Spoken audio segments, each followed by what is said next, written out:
Engkanto, multo, tiktik, aswang. Mga karanasang hango sa tunay na buhay, mga kaganapan na mayroong basihan. Diba sabi ko sa inyo, huwag kayong magpunta sa bahagi na yon? Ang titigas ng mga ulo ninyo, ha? Lolo, may tiktik po kasi sa labas. Ay, dadaan lang naman yan. Huwag niyong pakialaman.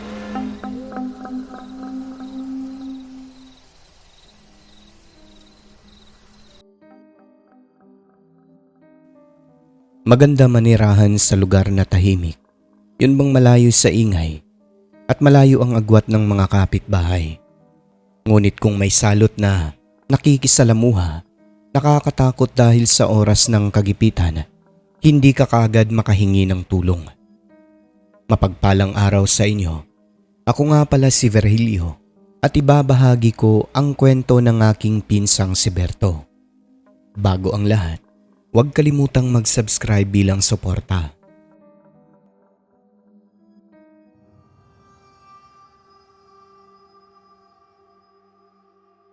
Mapagpalang araw sa inyo, Sir Alex, at sa lahat ng tagapakinig. Tawagin niyo na lang po ako sa pangalang Berto. Ang kwentong ibabahagi ko, karanasan namin sa dati naming tinitirhan sa probinsya ng aking lola.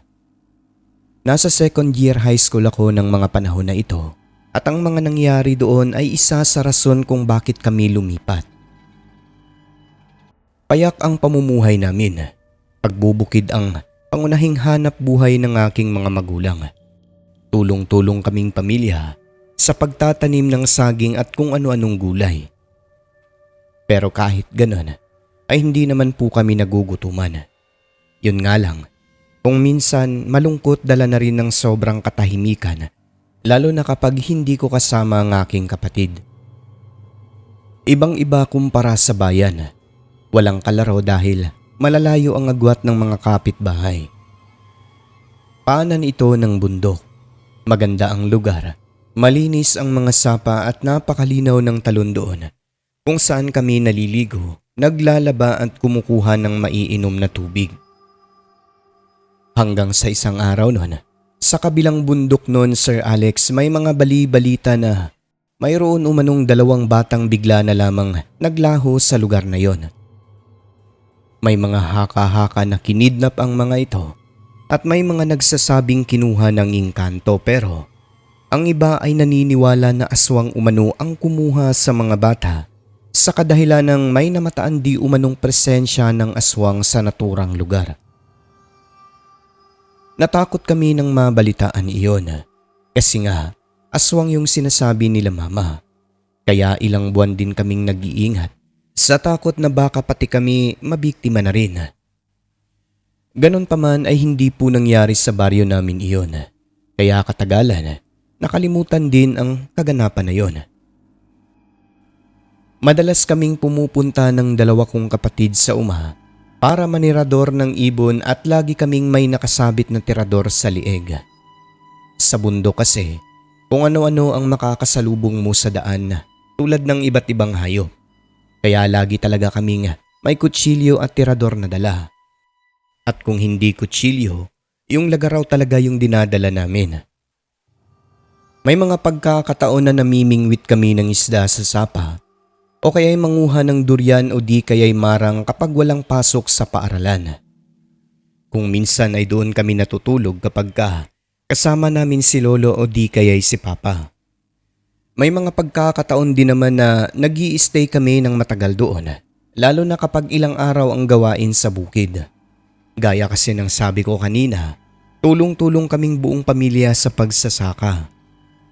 At yun na nga po, isang hapon, isang linggo kami sa kasama si lolo at ang aming tatay at yung nakakabata kong kapatid dahil maglilinis kami ng pagtataniman ng mais at yung mga kamuteng kahoy. Noong natapos ng maaga yung nakatokang gawain naming magkapatid, nagpasya kaming magpunta sa gubat para maghanap ng prutas at manirador ng ibon. Yung parte ng gubat na yon, hindi pa namin napuntahan ni minsan bunsod ng mahigpit ang may-ari at bumibisita ito. Na ayon kay lolo, baka mahuli daw kami at mapagkamalan. Pinagbabawal kasi na may pumasok sa lugar na yon sa kadahilan ng may mga insidente dati na may mga taong nangaagaw ng lupa. Kaya mahigpit na bilin ni Lolo doon lang sa kabilang banda Manirador. Meron kaming mga lagaraw na dala dahil balak naming manguha ng tambunon pagbalik. So noong nandoon na kami, wala namang katao-tao yung sinasabi ni Lolo na lupa. Dumiretso na kami noon ni Kuya at naghanap ng ibon. Sa aming paglalakad ay nakita namin na may bunga yung mga mangga at ang iba ay nangahinog na kung kaya agad kaming umakyat doon at namitas na ng pagkarami-rami. Punong-puno yung damit namin noon dahil napakarami talagang hinog. Yung iba, naglaglagan na lang sa lupa.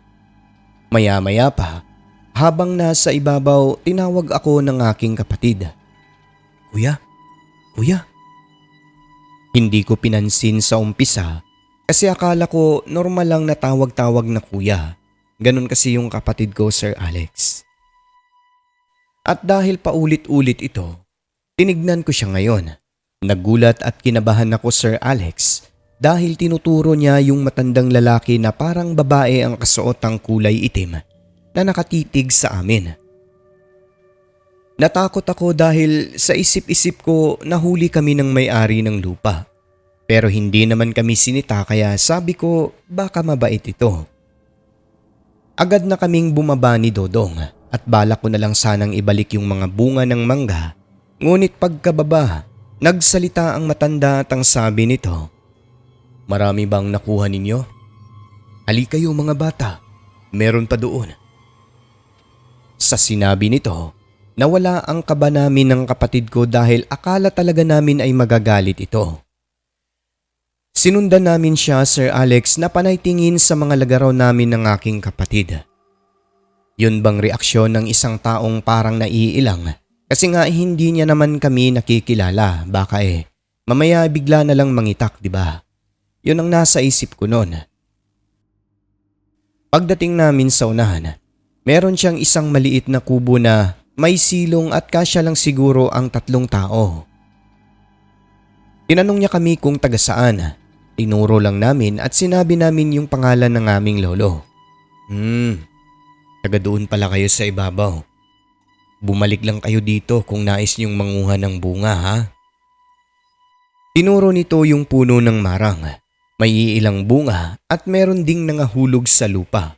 Pagkatapos nun ay nagpasalamat kami sa kanya at nagpaalam. Sa dami ng aming dala, hindi na namin nagawa pang manguha ng tambu sa kawayanan. Pagdating sa kubo, pagkakita ni Lolo sa aming mga dalang marang, ay agad niya kaming pinagalitan na kung bakit sinuway ang kanyang utos.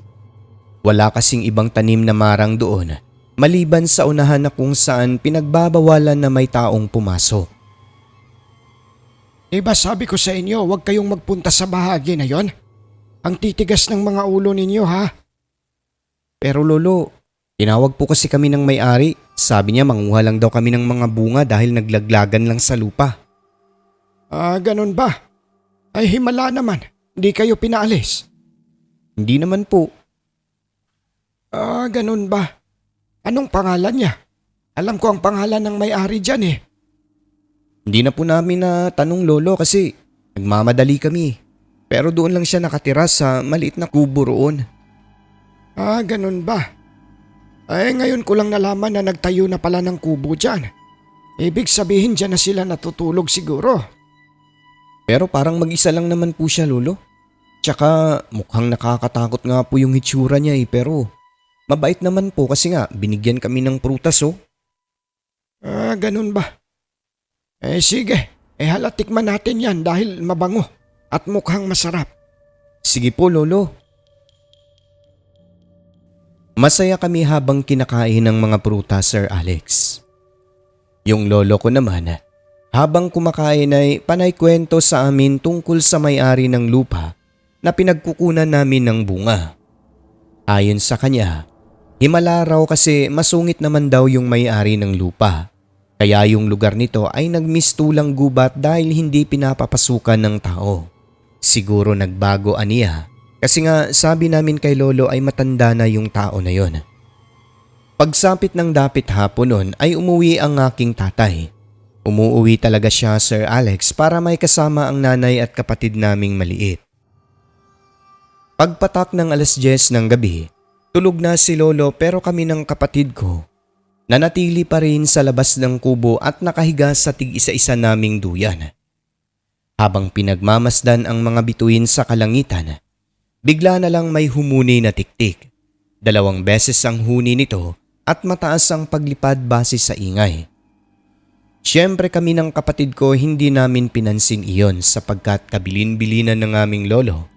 Kung may marinig na nilalang sa gabi lalo na itong tiktik, wag biruin at wag na wag hamunin dahil magagalit daw ang mga yan. So kami ng kapatid ko, tahimik lamang habang nagpaikot-ikot ang mata sa paghahanap kung saan ang nilalang na yon. Akala namin wala na. Ngunit makalipas ang ilang minuto, Sir Alex, bigla namang humuni ito ng 1 beses at parang nasa uluhan lang namin ng kapatid ko kung kaya sa sobrang pagkagulat ay napakaripas kami ng takbo papasok sa kubo. Yung kapatid ko, nadapa pa kasi nga nasabit ang kanyang paa sa duyan.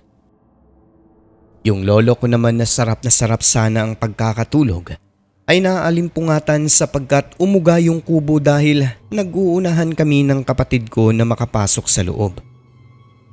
Ano bang nangyari sa inyo? Lolo, may tiktik po kasi sa labas. Ay, dadaan lang naman yan. Huwag niyong pakialaman. Kayo kasi 10 oras ng gabi nandyan pa sa labas eh. Matulog na nga kayo at maaga pa tayo bukas. Opo, lolo.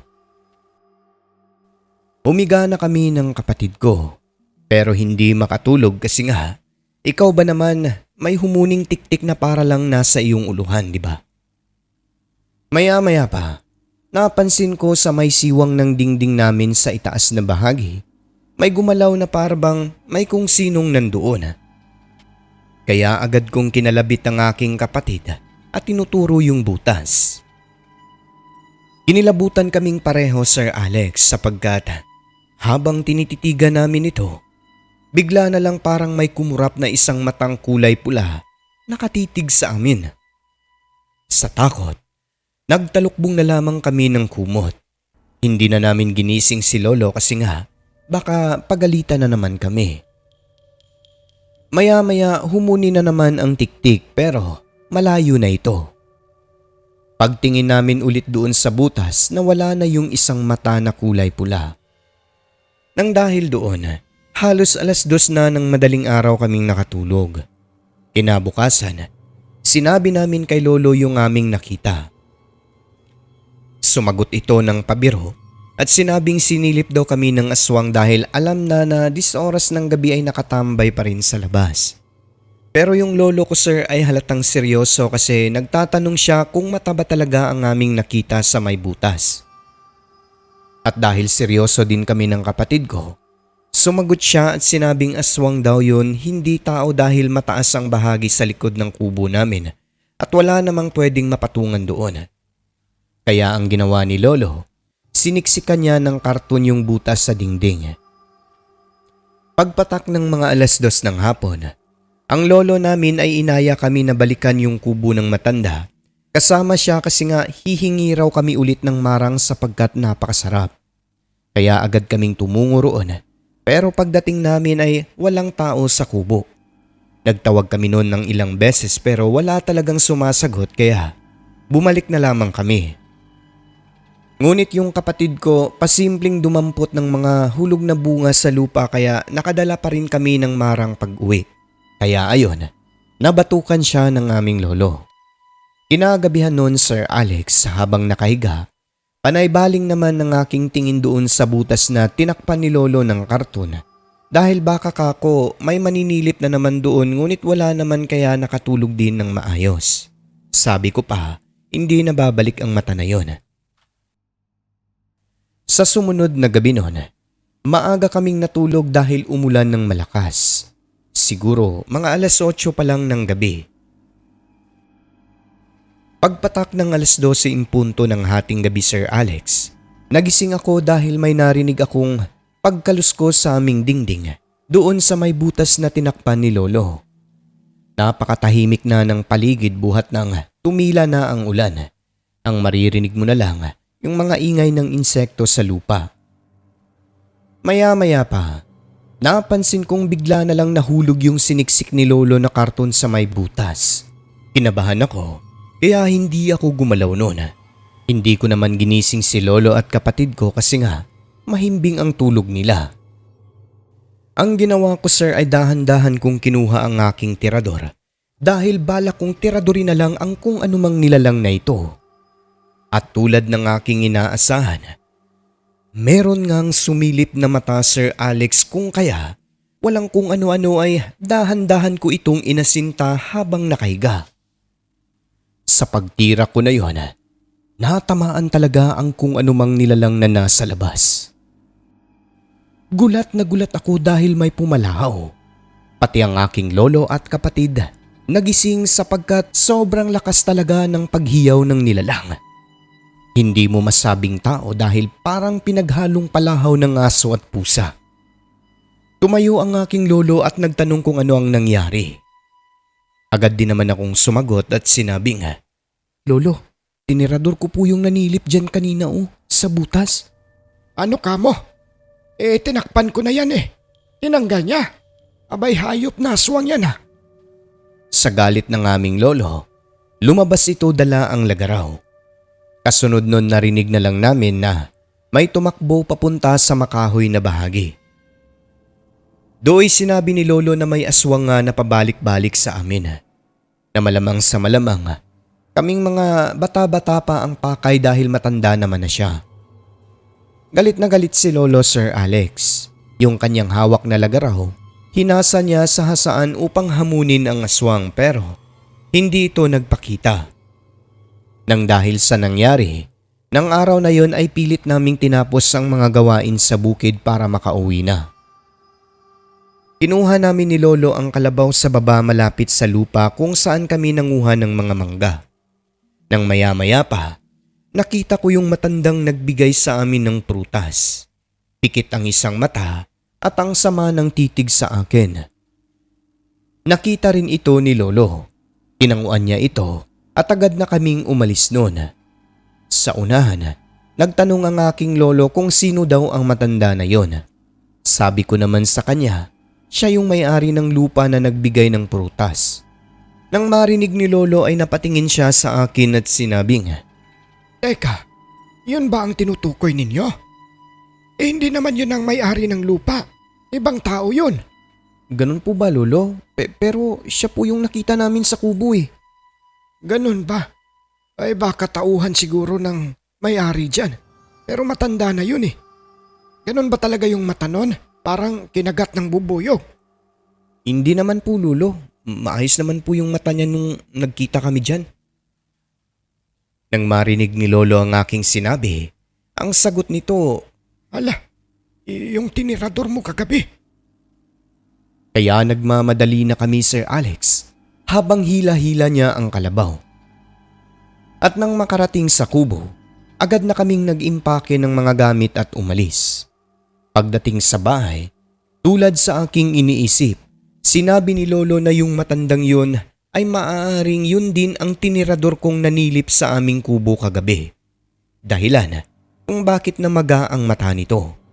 Hinala niya aswang yun na baka pinabantay sa lupa. Sa takot namin ng kapatid ko, hindi muna kami pinabalik sa uma. Nanatili lamang sa bahay kasi baka balikan daw kami sa ginawa ko. Makalipas ang ilang araw Sir Alex, nagulat kami dahil may napaulat na mayroong isang batang malapit sa uma namin na bigla na lang nawala. Umiiyak ang lola nito habang kausap si Lolo na hindi na raw umuwi ang kanyang apo na nag-igib lamang ng tubig malapit sa kanilang bahay. Hinanap ito ng mga tao, gabi na nang matagpuan at nagimbal talaga ang lahat sa sinapit nito. Sobrang nakakapanlumo ang nangyari paano kasi natagpuan ito sa masukal na bahagi ng lugar na wala ng buhay. Parang hayop lang, winakwak o kinatay. Wala na ang ibang parte ng katawan kasi maaaring kinain na rin daw ng mga hayop sa gubat. Kapansin-pansin sa katabi nito may 2 hinog na bunga ng marang. Nang makita ni Lolo ito, nagkaroon agad siya ng kutob kung sino ang may gawa. Sa kanyang pangunguna, agad-agad na nagsagawa sila ng pagpupulong kasama ang mga residente sa lugar. Sinabi niyang may hinala siya kung sino ang salarin dahil sa nakitang bunga ng marang katabi ng bangkay. Wala kasing ibang may puno roon na may mga bungang hinog. Kaya agad-agad pinuntahan nila Lolo kasama ang aking tatay noon, yung kubo ng matanda kung saan kami binigyan ng prutas. Nakatunog daw ang aswang Sir Alex sapagkat pagdating nila doon ay wala ng tao sa kubo. At nang makausap nila yung tunay na may-ari ng malawak na lupain doon, ang sabi nito, wala umano siyang taong pinabantay sa kanyang lupa. Yung matanda na hinihinalang aswang, pumasok lang daw pala doon at ginawang hideout ang kubo para sa mga biktima niya. Nang dahil sa pangyayari, pinagiba ng may-ari yung kubo na yon. Nagtalaga na rin ito ng mga tao na babalik-balik doon sa kanyang lupa para magbantay. Kami naman labis ang pasalamat namin ng kapatid ko. Mabuti na lang noong mga panahong nakausap namin ang matanda na yon. Meron kaming tig-isa-isang mahabang lagaraw kaya siguro medyo naggalangan na atakihin kami ng matanda na yon. At para hindi mapaghihinalaan ay binigyan na lamang kami nito ng marang. Nalingid pala sa aming kaalaman. Isa itong mangtas na aswang na ayon kay Lolo, maaaring siya rin daw yung namiktima ng mga bata sa kabilang lugar. Nang dahil sa pangyayari na yon, Sir Alex, lumipat kami sa mataong lugar kung saan madali kang makahingi ng tulong kung kinakailangan. Habang yung aking lolo at tatay bumabalik-balik pa rin sa at doon sa dati naming bahay. Hanggang dito na lang po ang kwentong ito, Sir Alex. Maraming salamat kung maibahagi niyo po ito sa inyong channel. Hanggang sa muli, Virgilio ng Mindanao.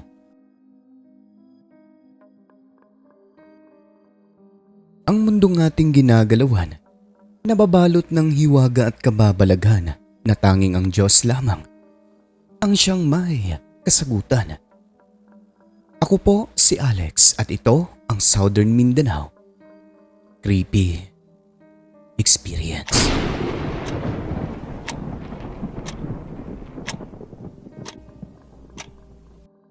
At ngayon ay madako naman po tayo sa ating membership shoutouts mga kaibigan. No? Binabati natin unang-una si Luis Elmido na nag-rejoin 3 days ago. Thank you po Sir Luis, 23 months member na. Pangalawa sa ating bagong join, no? Si Mr. L. Ayan. Thank you po sir sa iyong suporta. No? Kay Jeffrey Bunyad syempre, 21 months member na. Story Hike Subtotski, 32 months member. Kay Al Fernando, 3 months. Kay Rose Kim na 14 months member na. Kay Rancid Horror Stories 3 months. Kay Mike na 29 months member na. Susana Dorn 3 months. Kay Samantha Cruz 3 months. Rosary Jayarante 5 months member. Esmeralda Jucares 10 months. Jonizel Alviola 23 months. Kay Jim Semilia 27 months member na. Last but not the least, kay Christine Olzon na 47 months member na. No? Ayan, maraming salamat po sa walang sawang pagsuporta sa ating munting channel. Again, taos puso po ang inyong lingkod na nagpapasalamat. God bless you all.